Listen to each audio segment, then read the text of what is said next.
नमस्कार। मैं सुनीता कथा मंथन में आप सबका स्वागत करती हूँ। कथा मंथन में आज सुनिए साही के कांटे का 11वां तथा अंतिम अध्याय। लेखक सरदेंदु बंदोपाध्याय। इसके पहले के अध्याय और ब्योमकेश सीरीज की अन्य कहानियां आपको हमारे प्लेलिस्ट से मिल जाएंगी। लिंक आपको आई बटन में मिल जाएगा। उस रात ब्योमकेश निरपति के घर अकेले गए। वहां सभी लोग मौजूद थे। उन्हें देखते ही सब लोग उन्हें घेर कर खड़े हो गए। निरपति ने अपनी सिगरेट की खुली हुई डिब्बी ब्योमकेश के आगे बढ़ाई और अपनी सिगरेट निकालते हुए कहा, मैंने अस्पताल में पता किया था। उन्होंने मुझे बताया देवाशीष को 3 या 4 दिनों में छुट्टी मिल जाएगी। उसके बच जाने की खुशी मनाने के लिए मैं एक पार्टी दूंगा और उम्मीद करता हूँ कि आप लोग भी उसमें आएंगे। अवश्य, ब्योमकेश ने उत्तर दिया। कपिल ने ब्योमकेश के काफी निकट बैठकर किसी नन्हे बच्चे की तरह पूछा, ब्योमकेश बाबू, आप मेहरबानी करके हमें यह बताइए कि सत्य की तलाश में आपने अब तक कितनी दूरी तय कर ली? ब्योमकेश, अरे मंजिल अभी काफी दूर है। मैं तो साही के कांटे से होने वाली हत्याओं के पीछे छिपे उस उस्ताद को पहचानने की कोशिश कर रहा हूँ, लेकिन मैंने एक सिद्धांत का निर्माण कर लिया। कैसा सिद्धांत? सुजान ने पूछा। ब्योमकेश, मामला कुछ इस प्रकार है। एक अज्ञात हत्यारा साही के कांटे से पहले एक बूढ़े भिखारी की हत्या करता है, उसके बाद एक मजदूर, फिर एक दुकानदार की जान लेता है और अंत में वह देवाशीष की जिंदगी पर प्रहार करने की कोशिश करता है। इन चारों घटनाओं में उसका हथियार एक साही का कांटा था। इसलिए हत्यारा यह संदेश देना चाहता है कि सभी तीनों हत्याएं और एक हत्या का सफल प्रयास उसी ने किया था, अर्थात यह केवल एक ही आदमी का काम था। अब यदि हत्यारा कोई मंदबुद्धि आदमी है तो हमारे लिए इसमें करने को तो कुछ खास नहीं। मतिमंद लोग कई प्रकार के होते हैं, उन सबको खोजकर उन्हें इस हत्या से संबंध करना सरल नहीं। लेकिन यदि अपराधी मानसिक रूप से स्वस्थ हुआ, यह भी तो संभव है कि हत्यारे ने साही के कांटे से हत्या करने की योजना स्वयं बनाई हो और वह पागल का मुखौटा लगाकर पुलिस को गुमराह करने की कोशिश कर रहा हो। अब थोड़ी देर के लिए मान लो कि देवाशीष का कोई गुप्त शत्रु है जो उसकी हत्या करके उससे छुटकारा पाना चाह रहा है। यदि वह सीधे सीधे केवल उसी पर हमला करता तो उसके पकड़े जाने के अवसर अधिक थे। इसलिए वह एक भिखारी की हत्या से शुरुआत करता है, उसके बाद वह एक मजदूर और दुकानदार की हत्या करके प्रवीणता प्राप्त करता है और अंततः देवाशीष पर प्रहार करता है। स्वाभाविक रूप से इससे यही सिद्ध होता है कि देवाशीष वास्तव में हत्यारे का मुख्य लक्ष्य नहीं थे, और इससे यह भी जाहिर होता है कि हत्यारा एक मानसिक रूप से विक्षिप्त व्यक्ति है जो घूम घूम कर लोगों की हत्याएं करता फिर रहा है। ऐसी स्थिति में कोई भी यह अनुमान नहीं लगा सकेगा कि इन सभी हत्याओं के पीछे एक ही आदमी की भूमिका है, और अंततः देवाशीष की हत्या पर कोई संदेह नहीं करेगा कि उसकी हत्या पूर्व नियोजित थी। मेरा तो सिद्धांत यही है। कमरे में खामोशी छा गई। तत्पश्चात निरपति ने पूछा, लेकिन यदि कोई और हत्या होती और उसमें भी हत्या का औजार एक साही का काटा हुआ, तो तब यह सिद्ध करना असंभव हो जाएगा कि हत्यारा सबसे पहले देवाशीष बाबू को मारना चाहता था। उस स्थिति में हमें उसे पकड़ने के लिए एक अन्य तरीका आजमाना होगा, ब्योमकेश ने कहा। कपिल, क्या हत्यारा कभी पकड़ा नहीं जाएगा? हम उसे पकड़ने के लिए कोई कोर कसर नहीं छोड़ेंगे। इस बीच कॉफी आ गई। प्रबल ने अनिच्छा से पियानो पर बैठकर अपनी उंगलियां फेरना शुरू किया। कॉफी समाप्त कर ब्योमकेश थोड़ी देर बात करके अपने घर चले गए। ब्योमकेश के घर लौटने के बाद रात 8:45 बजे राखाल बाबू एक पैकेट लिए उनके पास पहुंचे। क्या तुम्हें मिल गई है? ब्योमकेश ने पूछा। राखाल बाबू ने पैकेट को खोला। उसके अंदर मोटे जरीदार कपड़े की बख्तर जैसी जैकेट थी, लेकिन वह सोने या चांदी के धागों से नहीं बुनी हुई थी। वह सुंदर स्टील के धागों से बुनी हुई थी। सामान्य कपड़ों के नीचे पहनने पर वह किसी तरह दिखाई नहीं देती थी, लेकिन चाकू या छुरे की तो बात ही छोड़ दीजिए। स्टील की गोली भी उसे पार नहीं कर सकती थी। ब्योमकेश ने उसे अच्छी तरह देखने के बाद एक तरफ रख दिया। उन्होंने कहा, यह मेरे ऊपर पूरी तरह फिट बैठेगी। अब मेरे पास तुम्हारे लिए एक और प्रश्न है।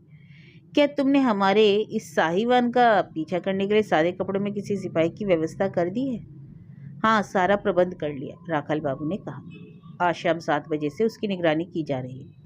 हमारे सिपाही पल भर के लिए भी उसे अपनी आंखों से ओझल नहीं होने देंगे, यहाँ तक कि वे दिन में भी उस पर नजर बनाए रखेंगे। अच्छा, अब हम अपनी योजना को कार्यान्वित करेंगे। मैंने चारा डाल दिया है। दोनों लोगों ने हल्की आवाज में अपनी योजना के बारे में चर्चा की। रात 9:30 जब राखल बाबू वहां से जाने लगे, टेलीफोन की घंटी बजी।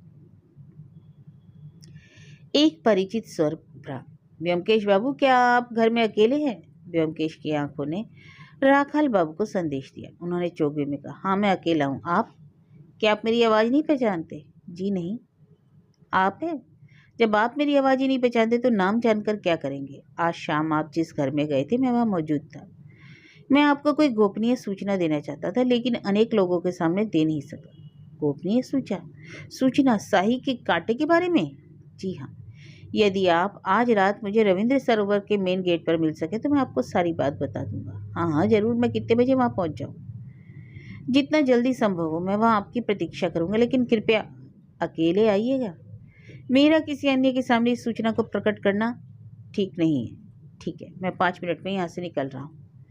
व्योमकेश जब फोन रखकर राखल बाबू की ओर मुड़े तो उनकी आंखें चमक रही थी। जैसे ही उन्होंने अपनी कमीज के बटन खोले, उन्होंने कहा, मछली ने चारा डालते ही उसे खा लिया। मैं इतनी जल्दी ऐसा होने की उम्मीद नहीं रख रहा था।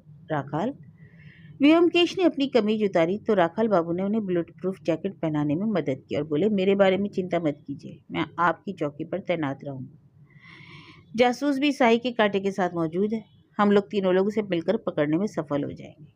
ठीक है। व्योमकेश ने जैकेट के ऊपर अपनी कमीज पहनी और राखल बाबू को एक सकारात्मक संकेत देते हुए कहा, वहां से रवाना हो गए। राखल बाबू ने अपनी कलाई घड़ी देखी। 10 बजने में 20 मिनट शेष थे। वे भी वहां से निकल गए। उन्हें छिपते हुए सही समय और सही स्थान पर पहुंचना था। रविंद्र सरोवर के मेन गेट के आसपास वाला क्षेत्र सुनसान था। साउथ एवेन्यू की ओर से शायद ही कोई बस या कार आती दिखाई दे रही थी। व्योमकेश ने तेजी से सड़क पार की और मेन गेट के पास पहुंच गए। उन्होंने आसपास देखा, लेकिन झील के कम रोशनी वाले क्षेत्र में कोई भी दिखाई नहीं दे रहा था। व्योमकेश झील के किनारे पर पहुंचने के लिए अंदर जाने से पहले थोड़ी देर तक गेट पर चक्कर काटते रहे। अभी वे कुछ ही कदम बढ़े थे कि उन्हें पेड़ के नीचे से एक परछाई ने अपनी ओर आने का इशारा किया। जब वे उसके पास पहुंच गए तो उस आदमी ने कहा, आओ चलकर उस बेंच पर बैठते हैं। बेंच झील के किनारे पेड़ के नीचे थी। व्योमकेश उसके दाहिने किनारे पर बैठ गए। दूर सड़क पर जलती बत्तियों की हल्की झिलमिलाहट में उनके चेहरे अच्छी तरह पहचाने नहीं जा रहे थे। व्योमकेश ने कहा, बताओ तुम क्या जानते हो? अवश्य बताऊंगा। दरअसल जिस आदमी के बारे में मैं आपसे बात करना चाहता हूँ वह मेरे दिल के काफ़ी निकट है। यही कारण है कि मुझे उसका नाम लेने में थोड़ी असुविधा महसूस हो रही है। क्या आपके पास कोई सिगरेट है? व्योमकेश ने अपनी सिगरेट की डिब्बी निकाली और आदमी की ओर बढ़ा दी। उसने एक सिगरेट निकालकर डिब्बी व्योमकेश को वापस लौटा दी। इसके बाद उसने माचिस निकालने के बहाने अपनी जेब टटोलनी शुरू की। इस बीच उसने अचानक कहा, उधर देखो कौन आ रहा है। उसने व्योमकेश के बैठने के स्थान के पीछे की ओर इशारा करते हुए कहा। व्योमकेश उसे देखने के लिए मुड़े और प्रतीक्षा की। वे अपनी पीठ पर बाएं कंधे के नीचे पड़ने वाले दबाव के लिए तैयार पहले से ही बैठे थे। उन्हें अपने कंधे के पास कुछ चुभने का एहसास हुआ। उनका साथी उनकी पीठ में एक स्याही का कांटा घुसाड़ने की कोशिश कर रहा था। एक सेकंड के लिए वहां बैठा आदमी चौंक गया। उसके बाद उसने वहां से भागने की कोशिश की, लेकिन व्योमकेश का लोहा मुक्का उसके जबड़े पर पड़ा और वह औंधे मुंह गिर पड़ा। इसी बीच अलादीन के जिन की तरह दो आदमी उनके पास आ गए। उन्होंने साष्टांग प्रणाम की मुद्रा में जमीन पर गिरे आदमी को बाहों से पकड़कर पैरों पर खड़ा किया। राखल बाबू ने उसके हाथों से साई का कांटा छीन लिया और कहा, प्रबल गुप्ता, तुमने 3 निर्दोष लोगों की हत्या की और 2 अन्य को मारने की असफल कोशिश। हम तुम्हें पकड़कर थाने ले जा रहे हैं। एक पखवाड़े बाद सुबह आसमान पर बादल छाए थे। व्योमकेश के घर पर चाय का सत्र चल रहा था। वहां अजीत और सत्यवती भी मौजूद थे। पिछली रात से मूसलाधार वर्षा हो रही थी। गर्मी भी कुछ कम हो गई थी। तो अजीत ने कहा, आपने एक उम्दा गायक को जेल भेज दिया। वह आदमी सचमुच एक होनहार गायक है। क्या सचमुच उसी ने लोगों की हत्या की थी?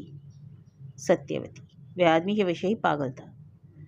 प्रबल गुप्ता पागल नहीं है, व्योमकेश ने कहा, लेकिन वह पूरी तरह सामान्य भी नहीं। वह एक समृद्ध परिवार से आता था और किस्मत के थपेड़ों ने उसे बिना किसी पूर्व सूचना के गरीबी में धकेल दिया। उसकी व्यथा ने उसका मन खट्टा कर दिया। 7 महापापों में से 2 लोभ एवं ईर्ष्या उसके मूल स्वभाव से मेल खाते हैं। अत्यंत दयनीय आर्थिक स्थिति के कारण इन दोनों पापों ने उसे अपने काबू में कर लिया। सत्यवती, क्या आप सारी बात शुरू से बताएंगे कि आपने कैसे अनुमान लगाया कि प्रबल गुप्ता ही असली अपराधी था? ब्योमकेश ने अपने कप में दूसरी चाय डाली और सिगरेट जला ली और फिर आराम से कहा, इस कहानी का शीर्षक है शाही का कांटा। यदि हत्यारा पागल होता तो हमारे हाथ एक प्रकार से बंध जाते और केवल तर्क के आधार पर हम उस तक नहीं पहुंच पाते।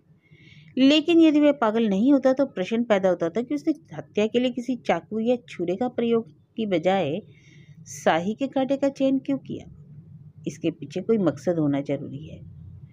हर बार हत्यारा अपने शिकार के शरीर में शाही का कांटा छोड़ देता था। स्पष्टतया इसके पीछे उसके यही जताने की इच्छा थी कि सारी हत्याएं एक आदमी ने की, जिससे यह संदेश दिया गया कि जिस आदमी ने भिखारी की हत्या की उसी ने मजदूर और एक दुकानदार की हत्या की। लेकिन क्यों? मेरे पास केवल एक ही उत्तर था। दरअसल भिखारी से लेकर दुकानदार तक कोई भी हत्यारे का वास्तविक लक्ष्य नहीं था। उसका लक्ष्य कोई और था।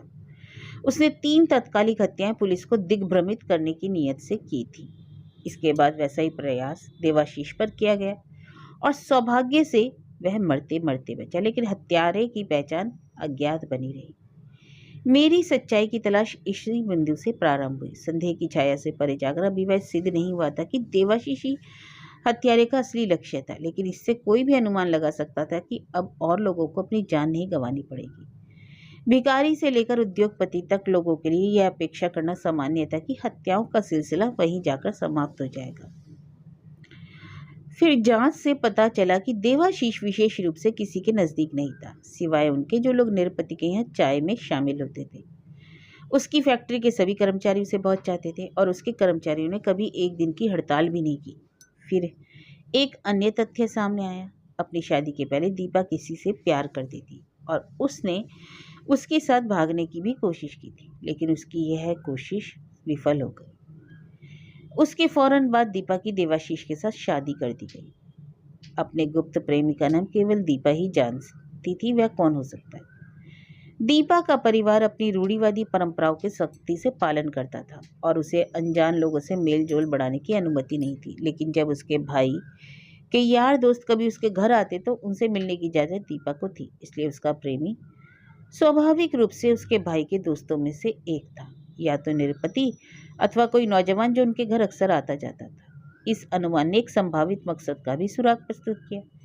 यदि दीपा का गुप्त प्रेमी सचमुच कोई मक्कार और आत्महीन आदमी था तो उसे केवल देवाशीष की जान के पीछे जाना चाहिए था।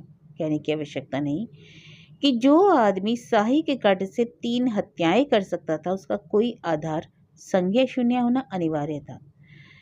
जो लोग निरपति के घर आते थे वे देवाशीष के 2 महीने से अधिक समय से नहीं जानते थे, लेकिन उनमें से एक उसे बचपन से जानता था। वह आदमी प्रबल गुप्ता था। वे दोनों एक दूसरे से परिचित थे, लेकिन घनिष्ठता नहीं थी। यदि प्रबल गुप्ता दीपा का गुप्त प्यार, मैंने अन्य संभावनाओं को भी तोला। उदाहरण के तौर पर निरपति की एक रखैल थी जिससे वह कभी कभार रात से में छिपकर मिला करते थे। सुजान मित्रा प्यार के मामले में बदकिस्मत था। जिस औरत से वह प्यार करता था उसने किसी आदमी से 1 साल पहले शादी कर ली थी। खड़ग बहादुर और कपिल का स्त्रियों से कोई लगाव नहीं था। खड़ग बहादुर केवल फुटबॉल खिलाड़ी था, बल्कि एक जुआरी भी था। कपिल एक आदर्श युवक था और उसका मन हमेशा धरती की बजाय आकाश की खोज करता रहता था। लेकिन एक लंबी कहानी को छोटी करते हुए जब हमने दीपा के माता पिता के घर की तलाशी ली तो हमें वहाँ एक हस्ताक्षर पुस्तिका मिली।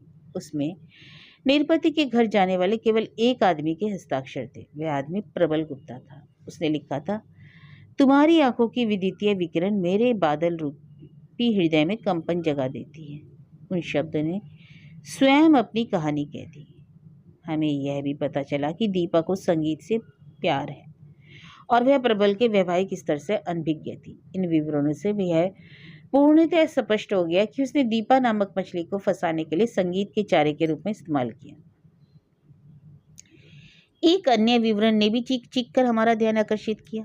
दीपा की शादी की अगली सुबह एक भिखारी मरा हुआ पाया गया। अब हम घटनाओं को प्रबल के दृष्टिकोण से देखते हैं। जो लोग गरीब पैदा होते हैं उन्हें अपनी गरीबी पर कोई शर्मिंदगी महसूस नहीं होती। बहरहाल जो लोग अमीर पैदा होते हैं वे अचानक अपनी अमीरी छिन जाने से अत्यंत व्यथित हो जाते हैं। प्रबल ऐसी ही प्रजाति के लोगों से ताल्लुक रखता था। अपने पिता की मृत्यु के बाद उस पर मुसीबतों का पहाड़ टूट पड़ा। उसकी इस दुरावस्था ने उसे उन लोगों के प्रति ईर्ष्यालु बना दिया जो उससे आर्थिक स्थिति में अच्छे थे। वह गायक के रूप में अच्छा जीवन बिताने में सक्षम था, लेकिन उससे उसकी विक्षिप्त आत्मा को संतोष नहीं प्राप्त होता था। उसका जीवन उसके विवाह के बाद और भी अधिक दयनीय हो गया, क्योंकि उसकी शादी ऐसी औरत से हुई जो एक असाध्य रोग से पीड़ित थी। कुछ महीनों पहले ही उसकी पत्नी की मृत्यु हो गई। उसने दीपा को फंसाने की योजना यद्यपि अपनी पत्नी की मौत से पहले ही बना ली थी। उसने सोचा था कि यदि एक खाते पीते परिवार में उसकी शादी हो जाएगी तो समस्या अपने आप हल हो जाएगी।